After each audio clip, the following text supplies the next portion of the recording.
နေရာဒေသအသီးသီးမှာပေါ့နော်အမျိုးသမီးတွေပေါ်မှာ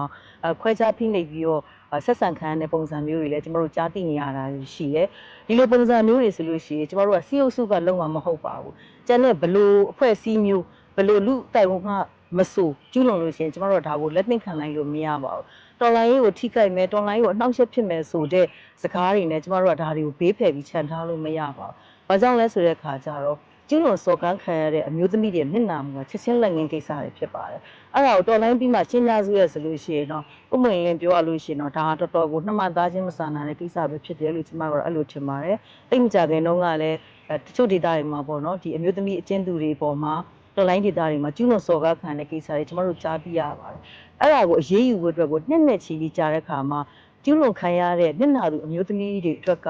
အမတန်မှပဲနှစ်ထပ်ကွမ်းသုံးထပ်ကွမ်းမျက်နှာတဲ့အခြေအနေမျိုးတွေဖြစ်တယ်လို့ကျမတို့မြင်တယ်။ဒါကြောင့်မလို့လူအဖွဲ့အစည်းကြားထဲကျမတို့ရဲ့လူအဖွဲ့အစည်းကြားထဲမှာရှိနေတဲ့ပေါ့နော်။တချို့အယူဆအတွေးခေါ်တွေကမြန်ဆန်ဆန်တော့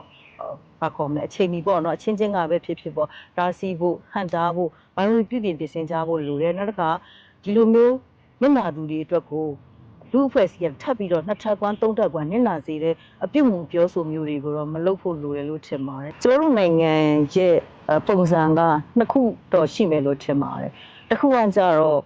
ဒီမီယိုဖလာတုံတင်ချက်တွေပေါ့နော်အဲ့တုံတင်ချက်တွေမှာဆိုလို့ရှိရင်ကျွန်တော်တို့ခက်နဲ့မလျော်ညီတော့တဲ့အတွေးခေါ်အယူဆတွေကိုကျွန်တော်တို့အပါဝင်ပေါ့နော်အားလုံးကနေတိုက်ဖြတ်နိုင်ဖို့လိုတယ်အမျိုးသားနဲ့အမျိုးသမီးဟာတမ်းမတူဆိုတဲ့ပုံတင်ချက်တွေကနေကျွန်တော်တို့ကြော်လွှားနိုင်ဖို့လိုပါတယ်ဒါကြောင့်မလို့လဲ2021ဒေါ်လာရေးရာဆိုလို့ရှိရင်ဒီအစိုးရအချင်းပြောင်းတာမဟုတ်ဘဲနဲ့ခေတ်ပြောင်းစနစ်ပြောင်းဒေါ်လာရေးဖြစ်တယ်အတွေးခေါ်ကဒေါ်လာရမယ်ဆိုပြီးတော့ဒီဒေါ်လာရေးစကားစားတွေကလူငယ်တွေအပေါင်းပေါ့နော်အားလုံးကကြွကြော်ခဲ့ကြတာဖြစ်တယ်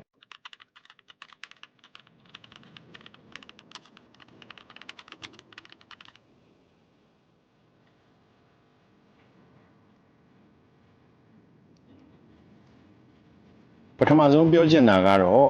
ဒီကျွန်တော်တို့အမျိုးသမီးများရဲ့ပေါ့နော်ဒီတော်လှန်ရေးနိုင်ငံရေးငြိမ်းချမ်းရေးနောက်စတဲ့လုပ်ငန်းစဉ်အဆင့်ဆင့်ပေါ့နော်အဲ့ဒီလိုမျိုးတွေရဲ့နောက်စီးပွားရေးဘဝတွေမှာရောပေါ့နော်ဒီအမျိုးသမီးများရဲ့ပါဝင်မှုဟာအလွန်အရေးကြီးတယ်လို့ပထမဆုံးပြောချင်တယ်အဲ့လိုပါဝင်နေဆိုတဲ့နေရာမှာလည်းပဲနှစ်ဆင့်ပေါ့ပထမတစ်ဆင့်ကအတိတ်ပဲပြေဝတဲ့ပါဝင်မှုမျိုးဖြစ်တဲ့နဲ့နောက်ဒုတိယတစ်ဆင့်အနေနဲ့ကတော့တကယ်ဆုံးဖြတ်ချက်ချတဲ့အဆင့်တိုင်းမှာလည်းပဲ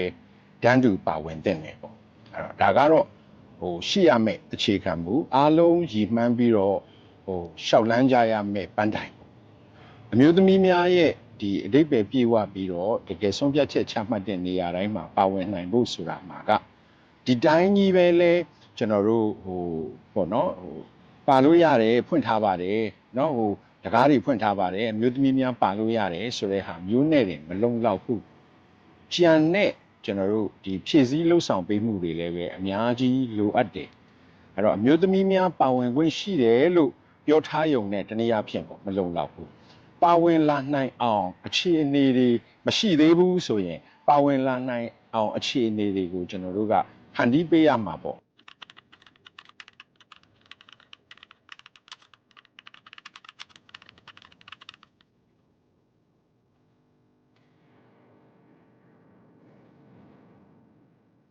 ငါတို့ကသိပြီးတော့ရေးမကြည့်ပါဘူးယောက်ျားတွေရှေ့တန်းထွက်ပြီးလို့ရှိရင်ရပြီပဲငါတို့ကနောက်ကနေပံ့ပိုးသူဖြစ်ပဲနေမယ်ဆိုတဲ့အဆင့်ကနေပြီးတော့ရှေ့ကိုတက်လန်းနိုင်ဖို့လိုလို့ထင်ပါတယ်။ဘာကြောင့်လဲဆိုတဲ့အခါကျတော့ကျမရဲ့လက်တွေ့အတွေ့အကြုံတွေရဆိုလို့ရှိရင်မျိုးသမီးတွေမှာစွမ်းဆောင်နိုင်တဲ့အရေးချင်းတွေအများကြီးပဲရှိကြပါတယ်။အဲ့ဒီအရေးချင်းတွေကိုတေးသေးချာချာကိုလည်းသိပြီးတော့ခေါ်ထုတ်နိုင်ဖို့တကယ်ကိုအသုံးပြုနိုင်ဖို့လည်းလိုအပ်ပါတယ်။ဘာကြောင့်လဲဆိုတဲ့အခါကျတော့ကျမတို့မြန်မာနိုင်ငံရဲ့လူဦးရေထက်ဝက်ကျော်ဆိုလို့ရှိရင်မျိုးသမီးတွေဖြစ်ကြပါတယ်။အဲ့ဒီလိုများပြားလာတဲ့90%ကျော်သောအမျိုးသမီးများရဲ့ပူပေါင်းမှုပါဝင်မှုဥဆောင်မှုခန့်ကဏ္ဍတွေမရှိဘဲနဲ့တော့ဘယ်လိုအရေးကိစ္စမျိုးကမှအောင်မြင်ဆောင်ရွက်နိုင်လိမ့်မယ်လို့ကျွန်မကမယုံကြည်ပါဘူး